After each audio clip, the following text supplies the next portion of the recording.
mente del troll.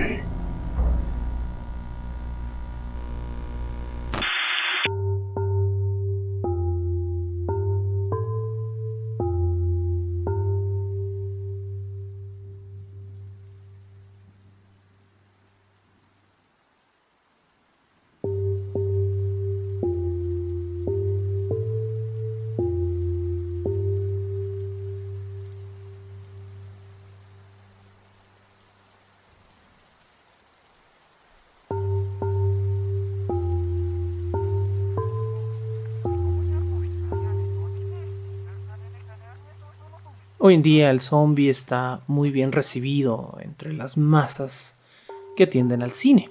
De hecho, hacer una película de zombies es casi una garantía de que vas a tener una audiencia, porque hoy en día se ha convertido en lo que llamamos cine de explotación. El cine de explotación es aquel que la gente va a ver por el tema, no necesariamente por la trama. Por lo tanto, puedes no saber de qué se trata una película, pero es de zombies, entonces hay que ir a verla. Y nos pasa ahora con muchos otros temas. El más grande cine de explotación que había en los 60 y los 70 era cine sexualizado o hiperviolento. Hoy los estudios han cambiado y tienen una mentalidad, podríamos decir, más inteligente, pero también más aguzada en cuanto a lo que buscan.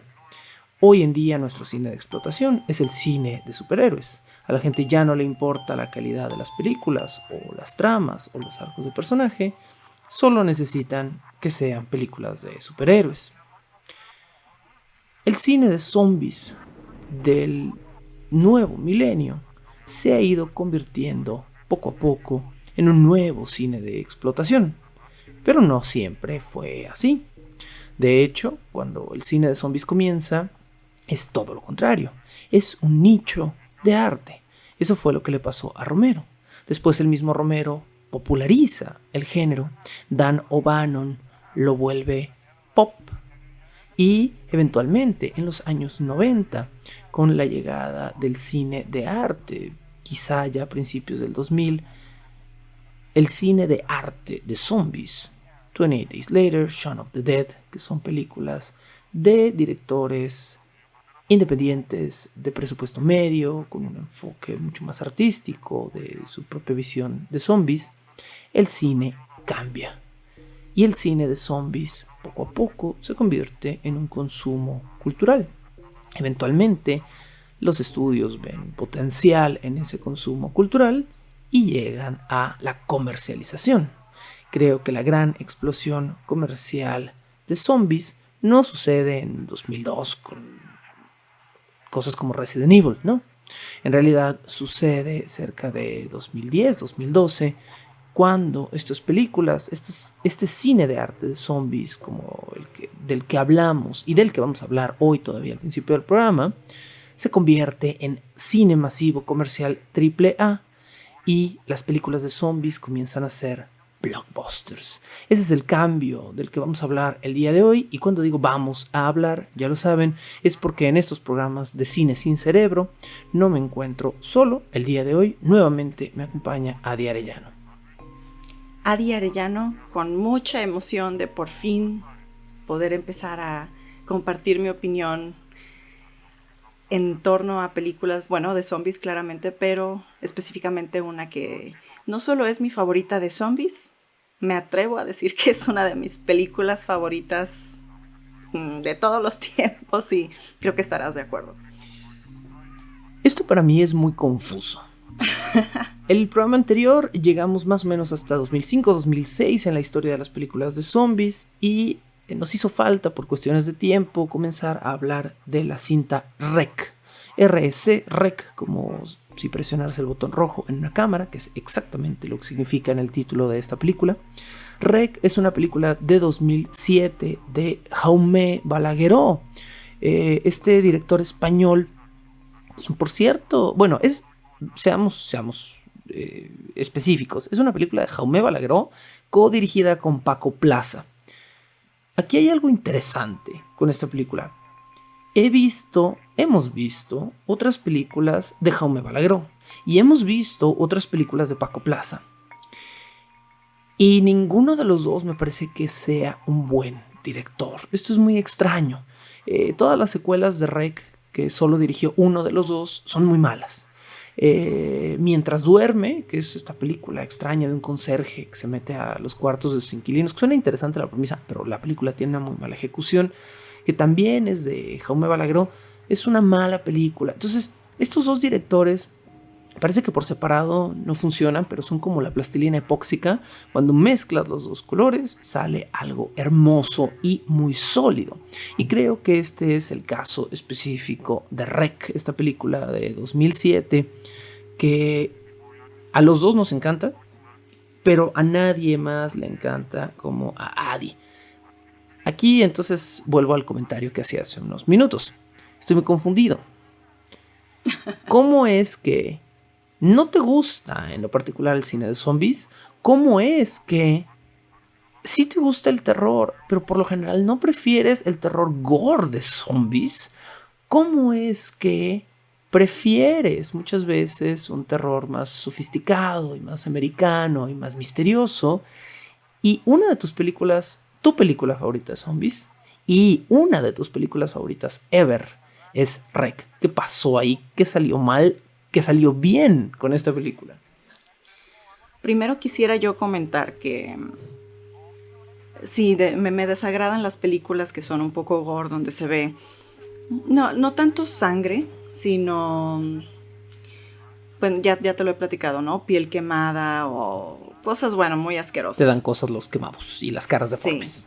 Yo no considero que Rec sea tan gore. La verdad, honestamente, sí se ven unas escenas donde se le arranca un poco. Bueno, no sé cuánto detalle pueda dar yo de las películas. Todo el que quieras. Bueno, pues cuando se les arranca un pedazo de garganta o cosas así, pero ninguna escena me parece tan asquerosa.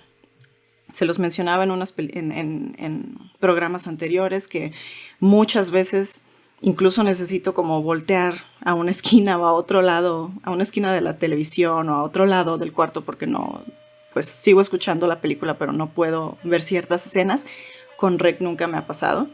Entonces yo, pues no sé tú, pero yo no considero que sea tan asquerosa. Ahora, bueno, les comparto que yo soy muy fan del lenguaje en general, los idiomas, no sé, los idiomas. Y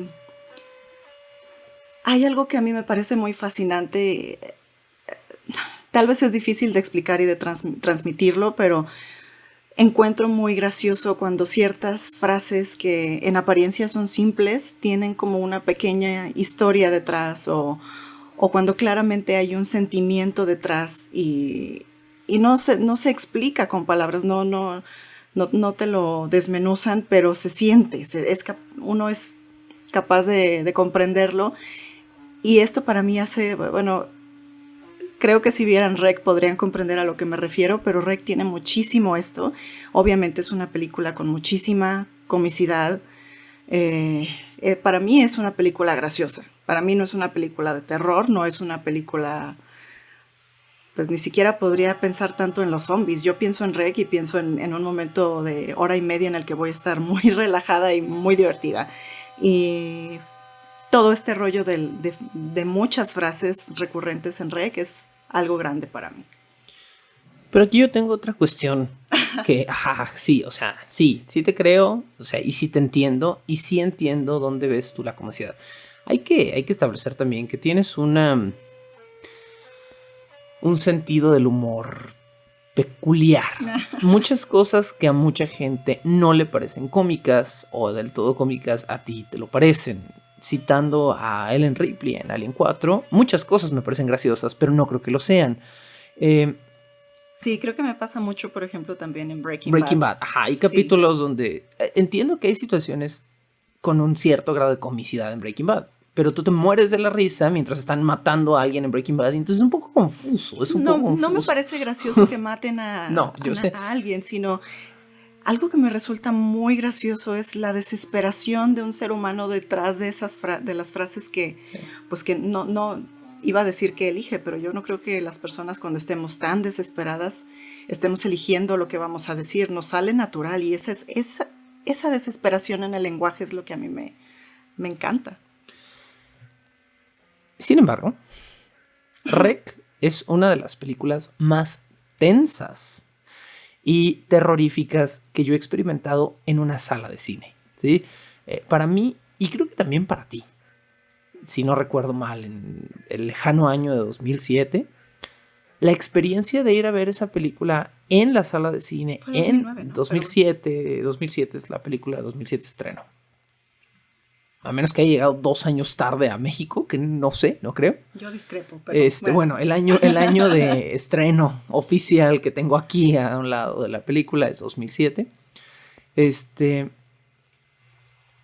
La primera vez que fuimos a ver esa película al cine fue aterrador. Yo recuerdo que fue aterrador. O sea, yo salí tenso de la sala de cine porque además la película, como algunas películas de terror hacen, termina con un clímax, termina en su punto de clímax y los momentos previos a ese clímax son muy tensionantes. Y esta incertidumbre de ver una película por primera vez fue muy choqueante para mí en REC. Para mí REC fue, yo la tengo recordada y clasificada como quizá una de las pocas, si no es que la única como adulto, películas de terror que he visto en una sala de cine y que realmente he sentido miedo, cosa que me parece muy interesante. Y tu argumento para gustar de REC es que es una película muy graciosa, que no consideras una película de terror y que no te importan los zombies. A ver, otra vez. Bueno, estoy de acuerdo que uno sale de la sala de cine con ese sentimiento porque efectivamente la película remata con una escena así. Algo que admiro mucho de esta película es que te puede mantener tenso todo el tiempo, todo el tiempo, y sin embargo, no sé, cada 5 o 10 minutos, bueno, mantiene la tensión, pero algo me hace reír. Y después volvemos a estar como preocupados, intrigados, incluso con miedo, y después pasa otra cosa graciosa. O sea, a mí me encanta ese ritmo de esa película, me fascina. De nuevo, o sea, no estoy en desacuerdo. No estoy en desacuerdo con eso, que sí hay un ritmo muy curioso. También creo que como tienes un humor también muy lingüístico, hay ciertas cosas que a ti te parecen muy graciosas dentro del lenguaje de la película que no creo que a toda la gente le parezcan graciosas, ¿no? Específicamente esta escena que perfectamente recordarás cuando ya están desesperados, ya sucedió algo grande y están buscando cómo salir y el oficial les pregunta, bueno, ¿qué hay aquí detrás de esta puerta? Y la chica contesta, es un taller textil. Y el oficial responde como, ¿cómo que un taller textil? Pues de telas. Claro, sí. Bueno, para mí esto es graciosísimo, claro. y entiendo que suena incluso tonto, ¿no? Como, bueno, pues, o sea, no te estoy pidiendo que me expliques qué significa la palabra textil, sino... ¿Cómo que hay un taller textil en la base de un edificio? Claro, o sea, sí. Pero todo esto para mí es como... Para mí esta conversación se traduce a... Mira la desesperación de los personajes, no saben qué hacer, están buscando salir y no saben cómo. Y es tanta la desesperación que los lleva a una conversación, una discusión de palabras y explicación de palabras casi tonta, pero es graciosísimo. Hay un par de cosas interesantes a razón de todo esto que estamos hablando que decir de esta película. Lo primero que quiero es advertirles. REC tiene 3 secuelas. Por muy gustosos, emocionados que salgan de ver la primera parte, eviten ver cualquiera de las secuelas. Y yo sé que no me van a hacer caso.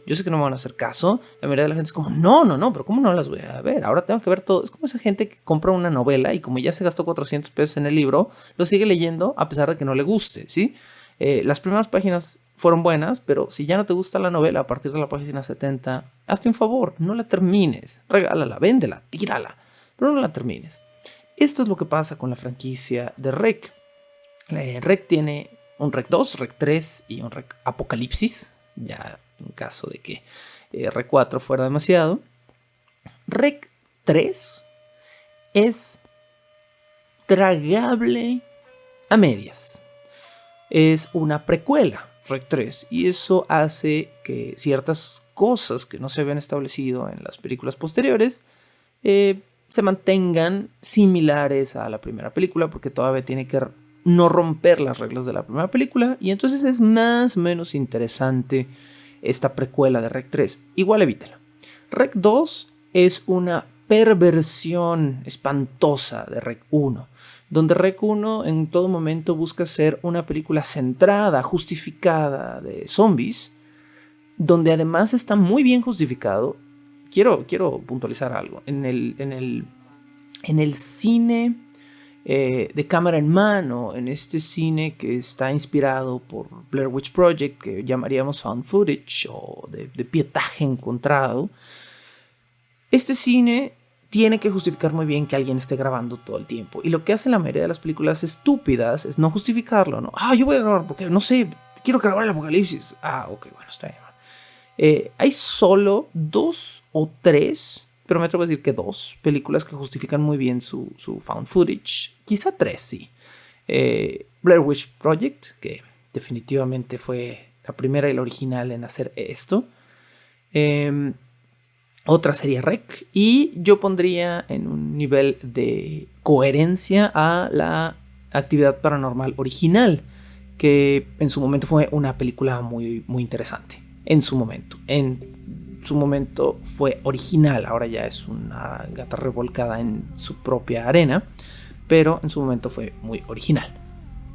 Fuera de estas 3 películas, la mayoría de las películas fan footage no saben justificar esto, y Rec 2 hace un terrible trabajo también. Y Rec 2 hace algo que me parece increíblemente irrespetuoso con el material de origen, que es agregar un elemento hiper religioso a la cuestión de zombies, y entonces termina siendo como un híbrido interesante al final de Rec 1, esta mezcla entre religión y ciencia del zombie. Pero en Rec 2 se carga hacia el lado religioso y se rompe espantosamente, y empiezan, literalmente hay un punto en Rec 2 donde están entrando a realidades alternas y cosas. La película se pierde espantosamente. Entonces, cosa número 1 que hay que decir de esta película: eviten todas las secuelas. Cosa número 2, en cuanto a lo que estábamos comentando, Jaume Balagueró y Paco Plaza querían evitar que sus personajes se sintieran tiesos, y querían evitar de alguna manera que los actores sonaran como actores. Esto es algo que es difícil, honestamente, de lograr. En el cine mexicano se entorpece muy a menudo por eso, ¿no? Los actores del cine mexicano suenan como cine mexicano, los actores del cine español a veces también suenan como que están haciendo teatro, no cine, y se pierde esta naturalidad. Algo que tiene Rec, que creo que tú aprecias y que es muy interesante, es que Paco Plaza y Jaume Balagueró querían causar 2 efectos muy interesantes en sus actores. 1, querían que se escucharan naturales, y 2, querían que estuvieran estresados. Entonces, idearon una técnica. Les daban los guiones 1 o 2 horas antes de grabar. Esto no se le hace a un actor. El actor desde semanas antes tiene sus guiones y practica sus líneas y sabe qué va a decir. Acá no, acá era como, ¿sabes qué? Ahí está el guión, media hora antes apréndete lo que puedas, y lo que no, más o menos, improvísalo, ¿sí? Y esto hace que el guión se sienta muy natural, pero también hace que a personas como Adi Arellano les den risa ciertos fraseos, porque se sienten verdaderamente improvisados, y entonces no se siente la solemnidad o la seriedad cinematográfica que puede tener una película de horror alternativo, independiente como es esta, sino que se siente como muy coloquial, ¿no? Por supuesto que lo aprecio, y más aún porque yo no sabía, esto me lo acabas de decir tú hace, no sé, un mes, algo así, y después de que me lo dijiste, obviamente tuve que volverla a ver. Seguro la volveré a ver varias veces más, pero sí, esto me encanta, me parece, y me hace bastante sentido. Creo que una vez que supe esto, que me enteré de esto, pues la volví a ver y dije, sí, claro, se siente súper natural, se siente como si realmente estuvieran ellos reaccionando de esa forma.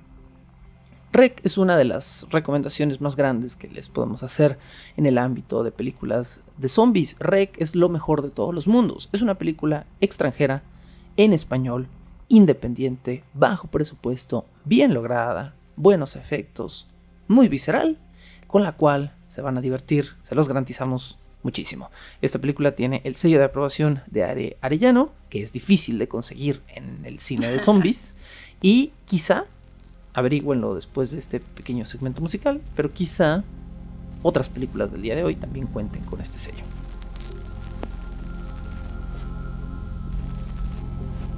Bajo el puente del troll.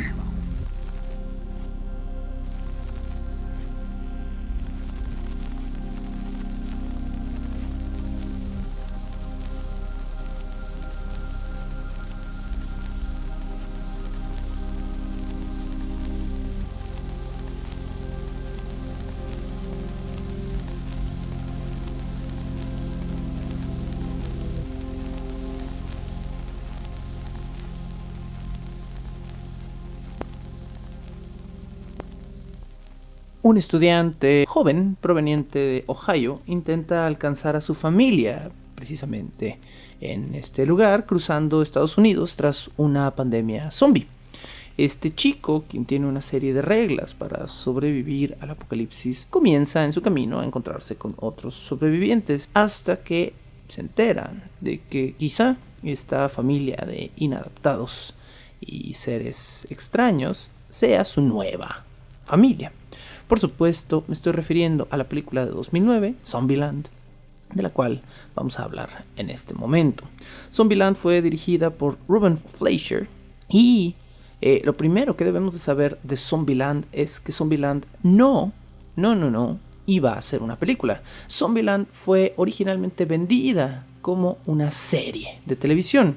De hecho, existe un piloto de esta serie que por supuesto no incluye los talentos cinematográficos de Jesse Eisenberg y Emma Stone y entre otros actores muy famosos que aparecen en esta cinta. El piloto original de Zombieland era una cuestión mucho más pequeña, pero eventualmente fracasó. No fue optado, es decir, no fue comprado por un estudio para convertirse en una serie de televisión. Y Ruben Fleischer eventualmente decide convertirlo en un guión de cine. El guión de cine es mucho más satisfactorio de alguna manera que lo que era la serie. Honestamente hay ciertas cosas, recuerdo haber leído algunas cosas del piloto original que eran rarillas. Se concreta mucho mejor la historia en esta película ya de gran presupuesto, AAA. Y pues hoy en día tenemos no solo esta película, sino una secuela de la cual hablaremos más adelante, no en este episodio porque es mucho posterior cronológicamente. Y hubo un segundo intento de revivir la serie, pero me parece que tampoco volvió a funcionar. Zombieland, película de 2009, ¿cuenta o no con el sello de aprobación de Adi Arellano? Cuenta definitivamente con el sello de aprobación de Adi Arellano. ¿Cómo no? ¿Por qué? Además de este cambio de ritmo y de sentimientos que hemos visto conforme avanzamos con los programas, que es, bueno, primero, pues digo, al menos personalmente, ¿no? Que primero es ver puro caos y realmente no sentir absolutamente nada. Hemos estado poco a poco pasando a películas que incluyen más la comicidad, que son más divertidas y que construyen personajes o que construyen una historia real detrás de sus personajes con los cuales uno puede conectar. Ahora en Zombieland me generan un nuevo sentimiento que es la ternura y creo que lo veo más ya al final, no sé, vamos a comenzar obviamente desde el principio, pero conforme vamos avanzando, al menos yo fui capaz de observar un cambio en los personajes, un cambio gradual, que es como pues primero ver, no sé, a este señor duro y como más seriezón, y que poco a poco se va encariñando de este grupo de personas con las que está viajando. Y bueno, ternura no es algo, definitivamente no es algo que yo sentí, ni siquiera en REC. Entonces, se me hace muy chido este cambio. Hay algo interesante en la dinámica familiar de Zombieland que, no sé si lo notaste, ya habíamos visto antes.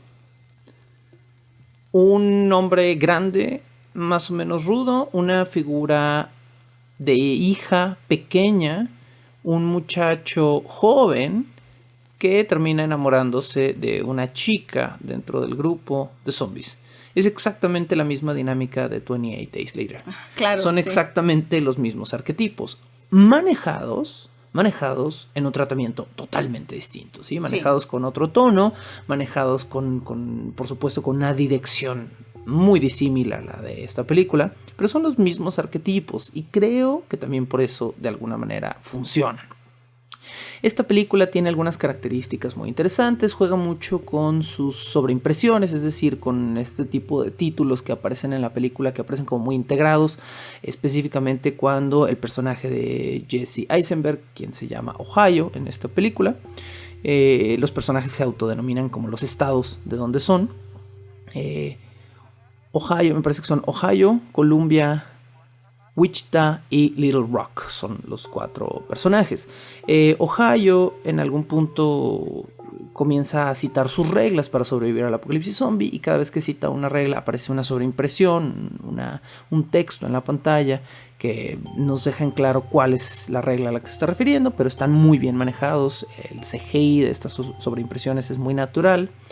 Hay una cuestión muy divertida que es la Zombie Kill of the Week, porque sepan, si nunca han visto Zombieland, que es una comedia de zombies, por supuesto, tiene un tono muy muy relajado y es una película muy divertida con la que te puedes reír mucho. Aparece la Zombie Kill of the Week o la muerte zombie de la semana. Y esta Zombie Kill of the Week estaba inspirada en cuando la película era una serie de televisión. Se supone que una vez por capítulo iban a premiar a la muerte zombie de la semana. Esto quedó en el material cinematográfico, pero brincó directamente de su formato televisivo. Esta película también tiene un cameo muy famoso, por si no lo saben, bueno, aquí lo decimos, aparece Bill Murray en esta película, aunque fantástico. Aparece... Sí, la verdad es que su centro... Bill Murray aparece justo antes de lo que consideraríamos el punto de crisis, o el punto más triste o más bajo de esta película, y aparece a alivianar las cosas de una forma fantástica. Es un personaje muy gracioso en esta película, porque además se interpreta a sí mismo. Bill Murray es Bill Murray en el apocalipsis zombie. Y uno de los personajes es fanático de Bill Murray, por lo tanto hay una dinámica muy graciosa. Hay un par de escenas muy relajadas con él. Pero algo que no todo el mundo sabe es que Bill Murray no fue la primera opción de la producción para traer un cameo a esta película. No. Una de las primeras opciones, uno de los primeros invitados para Zombieland fue Patrick Swayze. Patrick Swayze lamentablemente murió. Ya tenía cáncer, me parece, en 2009, murió al poco tiempo. Entonces, pues Patrick Swayze ya no fue. Después de esto invitaron a Kevin Bacon. Kevin Bacon, por cuestiones de horario, no sé qué estaría grabando en 2009, a lo mejor X-Men, no sé qué estaba haciendo exactamente en 2009, pero no pudo. Así que la producción buscó a Joe Pesci. Joe Pesci no pudo. Mark Hamill, el Luke Skywalker Joker, no pudo. Entonces pasaron por una larga lista de actores para este cameo. La Roca, incluso. Ay, qué triste. Yo no sabía que fuera como la última opción. Y Jean-Claude Van Damme. No es que Bill Murray haya sido la última opción. Es que al parecer, tengo entendido, lo que Ruben Fleischer quería era que aparecieran a lo largo de la película múltiples estrellas. Entonces buscó a un montón y no se le hizo. Quizá Bill Murray no fue el último, quizá fue el tercero o el primero, no sabemos, pero fue el único que sí aceptó. Y bueno, esto hace mucho más legendaria su aparición dentro de esta película, que es fabulosa, definitivamente fabulosa. Pues mira, fue tan importante su rol como un zombie que ya después lo vemos otra vez en otra película de zombies, en una peli más reciente. Supongo que ya hablaremos de ella, pero... Ya hablaremos me parece que te estás refiriendo a The Dead Don't Die, Los Muertos No Mueren. Que película me fascina. Película que te fascina y que justo hace poco, no sé qué opinas de esto que voy a decir, creo que vas a tener una opinión fuerte. Pero hace poco escuchaba a Sae López y a Anabel Casillas de su podcast. En su propio podcast hablar de las películas más presuntuosas de todos los tiempos y alguien mencionaba The Dead Don't Die como una película presuntuosa, ¿no? Pues sí, totalmente en desacuerdo. Hay que saber que es una película de un director de cine de arte que es Jim Jarmusch haciendo zombies, ¿no? Entonces es una película definitivamente diferente, es una película con Tilda Swinton que siempre es rara y siempre acepta proyectos diferentes. Entonces puedo entender por qué a gente le parecería extraña esta película de zombies. Ya hablaremos de ella en su momento. Broken Flowers también es de Jim, ¿no? De Jim Jarmusch. Sí, pues, digo. Y Bill Murray. Y, no me o extraña sea, que, exactamente. que Sí. A mí tampoco. O sea, Bill Murray. De hecho, Bill Murray y Jim Jarmusch parece que se llevan muy bien. Entonces, pues, hay ningún problema. Zombieland, decíamos, es una comedia. Pero es una comedia muy gore. O sea, hay muchísima violencia. Hay cabezas explotadas, dientes volando, ojos arrancados. Y creo que esto solo se lo puede permitir, sin llegar a ser gore puro, todavía como una película AAA, una película como esta que tiene un aspecto cómico y ligero. Es un balance, definitivamente. Creo que las comedias de zombies de las que hemos estado hablando y vamos a estar hablando en esta temporada son las que más tienen libertad de jugar con tropos, arquetipos y personajes distintos, ¿no? Shaun of the Dead, Zombieland, incluso The Dead Don't Die, son todas películas que nos presentan personajes atípicos. No son el gran héroe mamado, no son el gran superviviente, no son el gran héroe inteligente. No, estas películas tienen héroes poco probables, ¿no? Y esto es lo que las hace entrañables. Jesse Eisenberg no es la imagen del héroe post-apocalíptico. Bill Murray no, ni Adam Driver son las imágenes del héroe postapocalíptico, y son los personajes que salvan estas películas. Entonces es muy interesante tener ese juego. Brincamos ahora al año de 2013 y en 2013 aparece una película cuya premisa suena terrible. Si les platico la premisa van a decir, qué película más aburrida. No es una película aburrida, pero honestamente creo que si hubieran respetado la premisa por completo, la película hubiera sido más interesante. Bueno, esta es una película de un ex empleado del gobierno que vuelve a ser empleado por el gobierno para hacer una investigación periodística informativa y tratar de encontrar una cura durante una epidemia zombie. Por supuesto, nos estamos refiriendo a Guerra Mundial Z, World War Z, película de 2013 dirigida por Mark Foster y protagonizada por Brad Pitt. Guerra Mundial Z, si ustedes han vivido bajo una piedra durante muchos años, fue una película basada o inspirada, vamos a decir remotamente inspirada, en un libro de ficción, pero un libro de ficción muy raro, un libro titulado Guerra Mundial Z de Mark Brooks. Ahora, busquen el libro porque es un libro muy interesante, pero dense cuenta que no se parece un pepino a la película que van a ver. De hecho, Mark Brooks fue invitado a la premiere de Guerra Mundial Z y su primera declaración cuando salió de ver la película fue, pues está padre, pero no se parece nada a lo que yo escribí, ¿no? Definitivamente es el caso. Max Brooks escribió un libro de corte periodístico informativo, ficción, sí, pero periodística informativa. Su libro son una serie de testimonios y recuentos periodísticos de personajes diversos años después de que se acabó la guerra zombie. O sea, ya ni siquiera hay zombies en el mundo cuando, o hay muy pocos zombies en el mundo cuando estos personajes están dando su testimonio. Y estos personajes van haciendo una visión global de cómo cada uno vivió su apocalipsis. Y hablan políticos y médicos y modelos y policías y niños y adultos en el libro. Y el libro es muy polifónico, tiene muchas voces y es muy interesante el libro. La película es una película comercial vacía de acción hollywoodense de Brad Pitt. Entonces no se parece en nada a su material de origen. ¿Es o no es una buena película? Movimiento es vida. Me encanta esa película. Incluso me atrevo a obviamente es mi opinión, pero me atrevo a decir que no veo tanta seriedad en Rec ni en Zombieland. Y en esta película, para mí, como que refleja mucha más seriedad en el tema, como que es un tema más serio, más fuerte, que está afectando a pues ya a muchísima gente, no nada más como en REC, a los del departamento, no, es como un poco más seria. Ternura, no sé si puedo decir que me transmite mucha ternura. Obviamente hay pues un par de escenas con los niños y con la familia, pero la familia con la que se topan, pero no diría que es como uno de los sentimientos que me transmite más. Más que nada sería seriedad. Me parece una peli como que vale más la pena verla con más atención. Pero sí, me gusta bastante. Nos sucede algo curioso cuando vemos una comedia que parece sencilla y superficial, pero los personajes se vuelven entrañables. La película puede no tomarse a sí misma en serio, pero nosotros sí la tomamos en serio.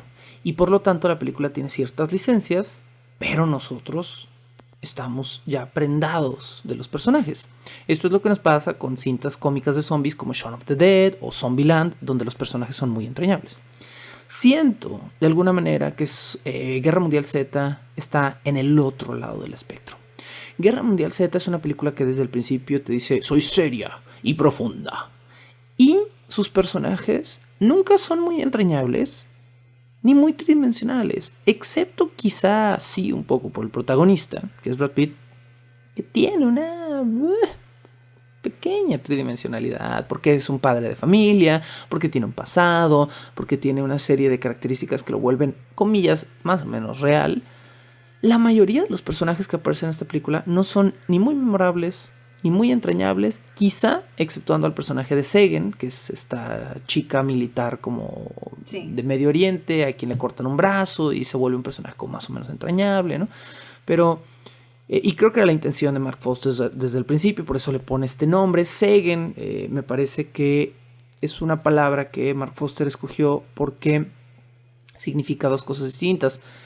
No recuerdo exactamente la primera lengua en la que significa, pero en una lengua de Medio Oriente significa una cosa y en alemán significa otra. Entonces es un personaje que es como dolor y esperanza o algo así, ¿no? Entonces es como un personaje muy escogido para ser entrañable, pero fuera de eso, el factor humano está curiosamente velado en una película cuya fuente es muy humana. Entonces es muy raro. Creo que también pasa el límite de tomarse en serio, porque la película, los primeros 50 minutos, 60 minutos, se toma muy en serio y se quiere ver muy realista y muy seria. Y luego los protagonistas sobreviven a un choque de avión en las montañas y casi ilesos, ¿no? No muy ilesos, porque sí salen mal, pero casi ilesos.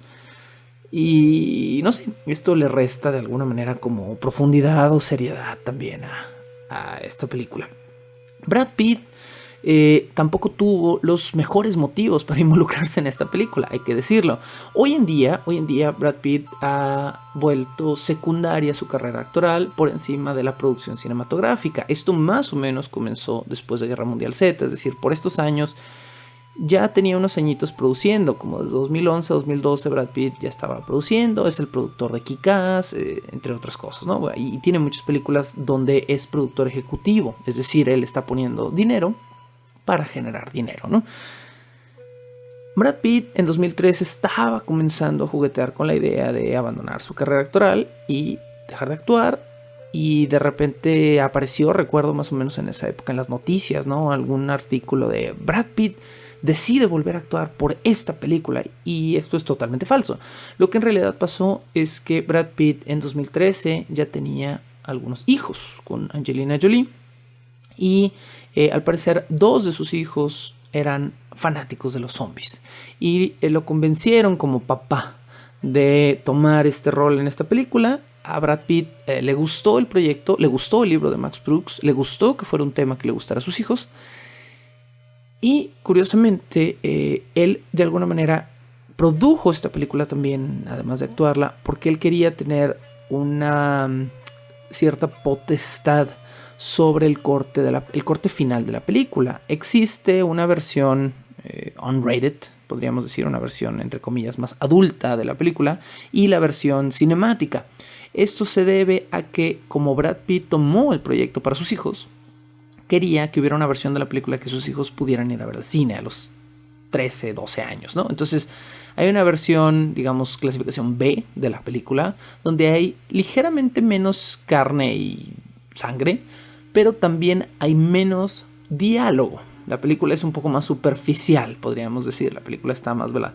La versión extendida de esta película tiene, sí, un poquito más de gore, pero principalmente es una película un poco más dramática y profunda, ¿no? Entre comillas, profunda. Así que, bueno, es un motivo muy peculiar para que haya 2 cortes de una película, y es un motivo muy peculiar de parte de Brad Pitt para que haya a lo mejor aceptado un proyecto, pero estas son las razones. Finalmente, esta es una película que durante años ha prometido una secuela. Jamás la ha obtenido, a pesar de varias teasings ahí que nos han dado así de, pues ahora sí van a hacer Guerra Mundial Z2, y siempre no, y siempre sí, y siempre no. Lo más chistoso de esta posible secuela es que se supone que la secuela iba a ser ahora sí la novela de Max Brooks. Es decir, como la película sucede tal cual al principio del contagio, todo esto sucede en lo que para el libro de Max Brooks sería el pasado. Entonces, la Guerra Mundial Z2 iba a ser ya el futuro, que es lo que la novela nos plantea, ¿no? Años después de la guerra zombie. Así que Max Brooks estaba involucrado y emocionado por este proyecto. Querían involucrar a Brad Pitt también. Brad Pitt estuvo coqueteando más o menos por ahí, recuerdo como 2017, 18 con esta idea. Y bueno, seguimos sin Guerra Mundial Z2 y no sé, ¿la necesitamos? No, para mí cerró bastante bien, y creo que tendría mucho miedo de que sucediera algo similar a lo de Rec, ¿no? Que fuera como, ya estaba bien, ya habíamos terminado bien, y ahora, pues, ¿para qué algo que no va a aportar nada, no va a agregar ningún valor? Yo me siento bien así.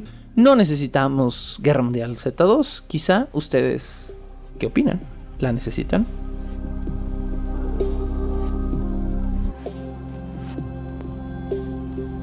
Bajo el puente del troll.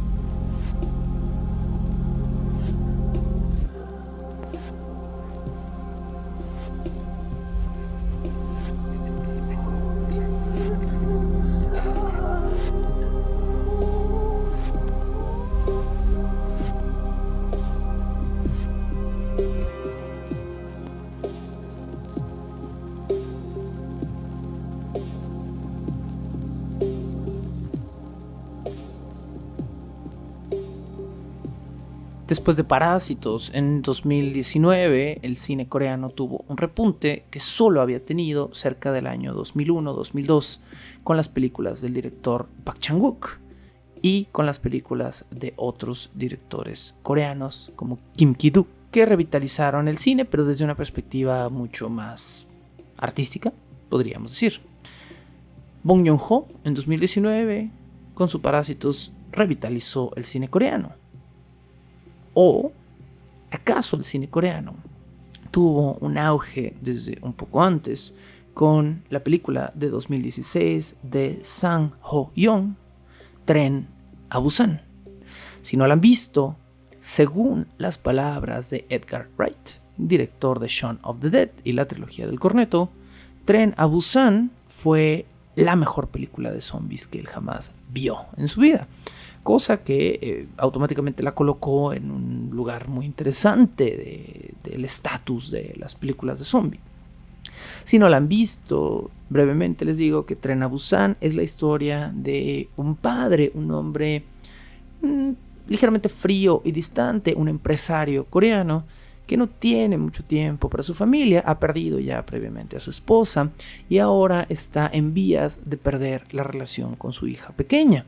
Este hombre, durante el apocalipsis zombie, deberá no solo sobrevivir para salvar la vida de su hija, sino deberá intentar resarcir de alguna manera la relación emocional que tiene con ella, luego de que ambos se quedan atrapados, exactamente como dice el título de la película, en un tren de camino a Busan durante un ataque masivo zombie.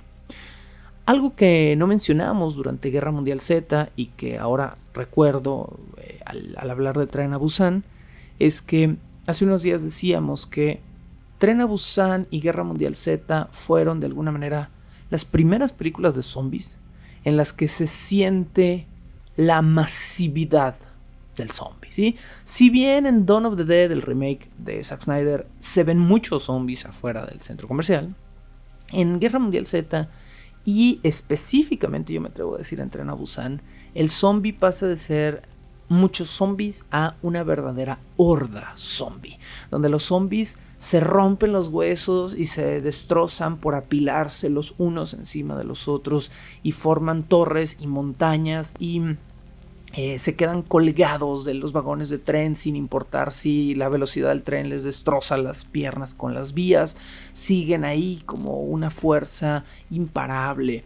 Y creo también que esto se debe a el avance de los efectos especiales. Creo que solo hasta después de 2010, 2015 hemos llegado al nivel tecnológico en el cual podemos tener hordas realistas, computarizadas de zombies destrozados o híbridas en composición digital que se vean realistas. Antes de esto, o el digital era mediocre, como sucede un poco con Dawn of the Dead de Zack Snyder, donde sí se ven muchos humanos y luego se ve que hay una masificación digital, pero se ve como 2-3 ahí el efecto. O con Romero, donde pues literalmente eran muchos actores extras, pero no tantos como para que se viera masivo esta cuestión del zombie, ¿no? Tren a Busan, ¿te parece? Me parece a mí que te parece una película mucho más entretenida. Aunque no es graciosa, aunque no es divertida, aunque no tiene elementos lingüísticos, siento que de alguna manera esta película ya no la resientes en el tema de los zombies y la disfrutas bastante, pero no es, o no sé por qué es. Me parece entretenida en general, definitivamente más entretenida que, a pesar de que sí me gusta Guerra Mundial Z, Tren a Busan me parece mucho más entretenida. Recuerdo bien, recién salió Tren a Busan, me comentaste, ¿no? Hiciste un comentario muy al aire de, acaba de salir una peli de zombies, a ver si la vemos. Y recuerdo haber sentido como, ay, no, otra peli de zombies, ¿no? Pero apenas me dijiste, es una peli coreana, fue como, sí. Y bueno, creo que estoy un poco influenciada. Hay un sesgo ahí. Tienes un cierto amor por el cine coreano. Yo soy muy fan de Japón, pero me atrevo a decir que soy más fan del cine coreano que del japonés. Y eso que hay muchas pelis japonesas que me fascinan. Pero el cine coreano nunca me ha fallado, jamás. Y bueno, sí, claro que tengo a mis directores favoritos. O sea, bueno, hay unos fallitos ahí. Claro, sí, hay unos fallitos ahí. Claro que habrá, estoy segura, ¿no? Sí. Pero todo lo que he visto, sobre todo reciente, no, incluso de hace años, pero híjole, de verdad tienen una forma de llegarte fantástica. Tren a Busan, pues no es una excepción de esto. Ternura, creo que definitivamente hay ternura en la película. La niña, ¿no? Y creo que más ternura que comicidad. Estoy tratando de pensar ahorita como en la peli en Fast Forward y no recuerdo que me haga tanto reír. Hay un personaje que yo me atrevo a clasificar como el elemento cómico, que es el luchador, ¿no? Que es papá sí, que todo el tiempo medio trata mal a otros personajes porque está protegiendo a la esposa, pero es muy sumiso con la esposa. Entonces hay como una cierta comicidad ahí con ese personaje. Pero incluso él me resulta más tierno él es tierno que cómico. Sí, es tierno también, ¿no? Creo que definitivamente fuera de tu sesgo hacia el cine coreano, sí es una buena película, independientemente del género. A mí me parece que el director hace un gran trabajo y esto es un mérito interesante. ¿Por qué? Sang Ho-yo, el director de esta película, jamás había dirigido live action antes de esta película. Él es un director de animación coreana y de hecho esto es un dato curioso que pocas personas saben. Poco tiempo después de Tren a Busan, en 2016-17, llegó a México Estación Seúl, que es una precuela animada y así la vendieron como una precuela animada, y la película es bastante mediocre. Pero lo que no nos dijeron aquí en México es que no era una precuela animada. Esta película de Estación Seúl la hizo Sang Ho-yeon en 2013, 3 años antes de Tren a Busan. Y fue exclusiva de Corea y jamás tuvo mercado internacional.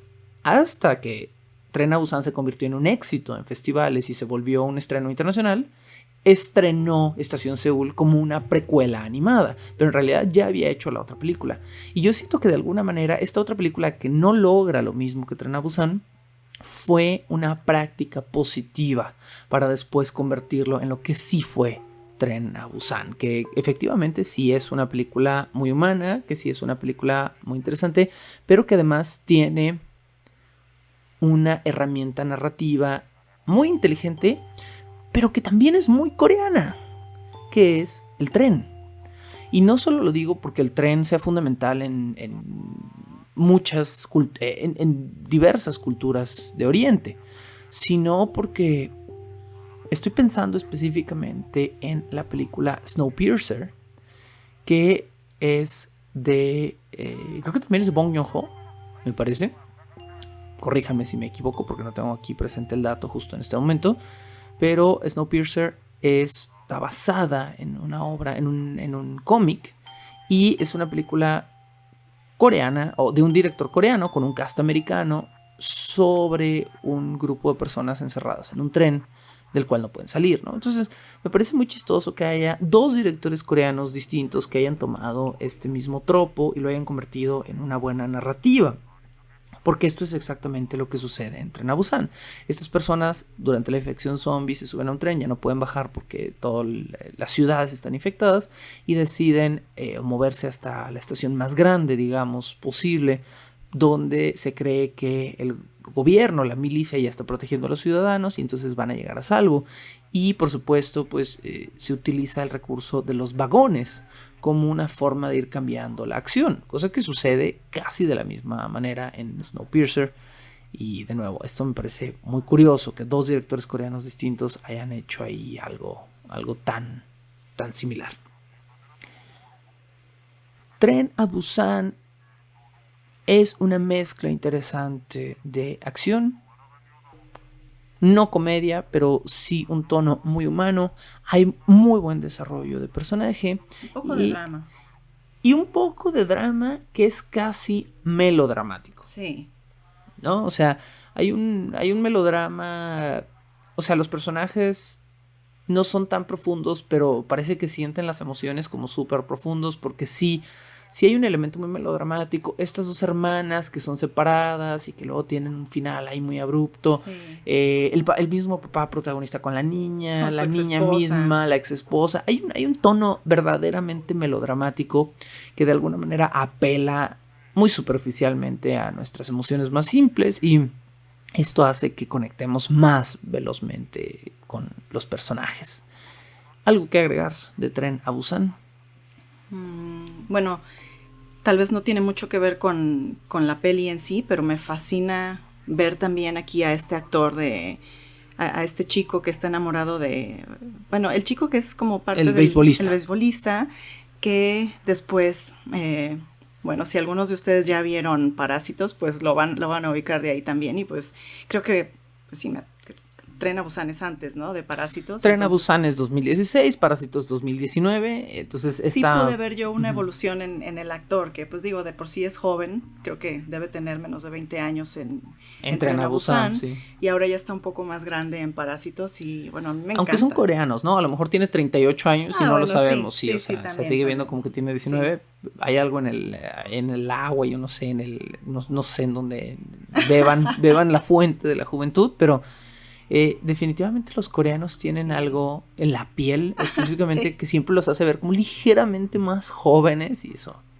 es curioso. Los japoneses también, ¿eh? Sí, también, aunque luego tenemos esa regla chistosa de las señoras japonesas que se ven como iguales como entre los 29 y los 49, y luego después, como a los 51 explotan y se convierten en viejitas diminutas encorvadas de cabello totalmente gris. Entonces, y lo mismo sucede con los hombres, pero más en el área de su panza, ¿no? Que es súper esbeltos durante mucho tiempo y de repente como que simplemente les sale. Les explota una panza chelera. Bueno, hay algo ahí chistosón. Sí.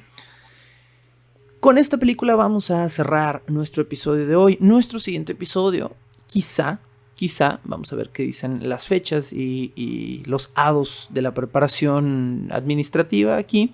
Quizás será el último en el que tendremos a Adi Arellano y también el último en el que hablaremos de películas, de zombies, para ya pasar a otra cosa. Como hablamos de películas, también tendremos que hablar de libros de zombies y ahí vamos a ahondar de una manera distinta en estos libros.